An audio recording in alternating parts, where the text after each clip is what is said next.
প্রিয় দর্শকবৃন্দ, আসসালামু আলাইকুম। সবাইকে আবারও স্বাগত জানাচ্ছি আমার একটি ভিডিওতে। আজকে আমরা আমাদের রাতের খাবারগুলো দেখাবো কি কি আছে।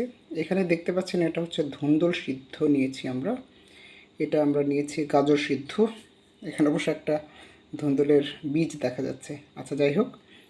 এরপর এখানে আমরা নিয়েছি লাল আটার চাপড়ি। এখানে আমরা নিয়েছি এটাকে আমাদের মানিকগঞ্জে আমরা এটাকে বলি বেল আলু। তো আমরা ছোট একটা বেল আলু নিয়েছি, সেটা সিদ্ধ করে নিয়েছি। আর আপনারা মাঝখানে এখানে দেখতে পাচ্ছেন যে আমরা দুটো ডিম নিয়েছি কুসুম সহ। আর এখানে দেখতে পাচ্ছেন আমরা একটা শসা কেটে নিয়েছি। তো এই হচ্ছে প্রিয় দর্শকবৃন্দ আজকে আমাদের রাতের খাবার। সবাইকে ধন্যবাদ। আসসালামু আলাইকুম ওয়া রাহমাতুল্লাহি ওয়া বারাকাতুহু।